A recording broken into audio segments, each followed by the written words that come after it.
Chère Vendéenne, chers Vendéens, à la veille de la 5e semaine de confinement, je reviens vers vous pour faire un point sur la situation à Vanves. Aujourd'hui, alors que les beaux jours ont fait leur apparition, ce n'est pas le moment de relâcher notre attention. Il est impératif de respecter les gestes barrières et les indispensables mesures de confinement. De plus, 2 nouvelles mesures de restriction viennent d'être prises que je vous demande de respecter scrupuleusement. Les joggeurs sont invités à cesser leur entraînement entre 10h et 19h. Et d'autre part, la vente à emporter est désormais interdite après 21h.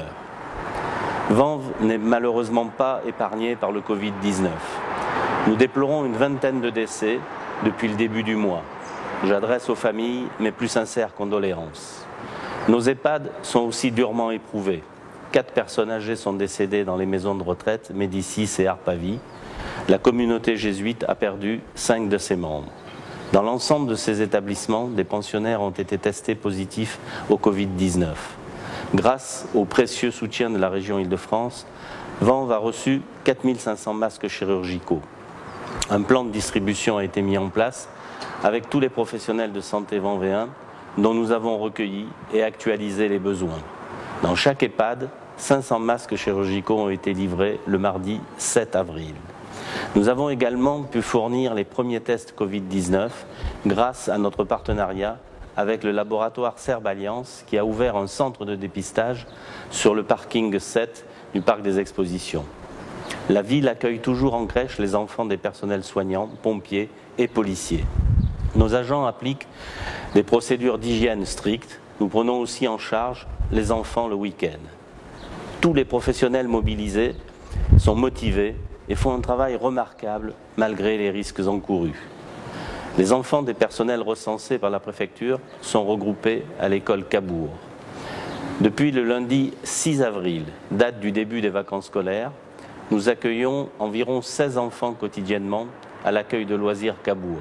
4 animateurs et un directeur les encadrent. Un accueil est organisé de nuit et les week-ends. Nous avons déjà recensé des demandes d'accueil pour le lundi de Pâques. Les fonctionnaires de la police nationale sont aussi touchés par le Covid-19. Suite à des diagnostics positifs, le commissariat a dû fermer ses portes dimanche 5 avril pour désinfecter les locaux et les véhicules. Fort heureusement, notre commissariat a pu rouvrir plus tôt que prévu dès le lundi 6 avril à 22h30. Comme vous le savez, le fonctionnement de la chaîne sanitaire est sous tension. Les personnels sont admirables de courage, mais les moyens manquent. Dès le 16 mars, nous avons fourni 150 masques FFP2 et du gel aux médecins généralistes, spécialistes, aux EHPAD, aux infirmières et infirmiers en ayant fait la demande. Suite aux dons de masques de la région Île-de-France et leur diffusion par nos services, vous m'avez interrogé sur l'extension du port du masque à l'ensemble des Vendéens. Je confirme, la priorité de notre action doit être concentrée sur la fourniture de ces équipements, devant d'ailleurs être renouvelés régulièrement aux professionnels les plus exposés. Nous avons commandé 1500 masques FFP2 et nous sommes en discussion avec la région pour la livraison de prochains masques FFP1. Enfin, si le port du masque devait être généralisé, c'est bien à l'État de prendre cette décision, mais en aucun cas aux maires de façon isolée et désordonnée, car cela enlèverait toute efficacité au dispositif. Nous avons également été interrogés sur la désinfection des rues et des mobiliers urbains. Le Haut Conseil de la santé publique vient de rendre son avis. Il déconseille de mettre en œuvre un nettoyage spécifique ou la désinfection de la voirie dans le contexte de l'épidémie de Covid-19. Il recommande en revanche de poursuivre le nettoyage habituel des voiries et d'assurer le nettoyage et la désinfection du mobilier urbain à une fréquence plus régulière. Vous trouverez d'autres informations utiles dans l'édition spéciale de Vanves Info, accessible en ligne sur le site vanves.fr.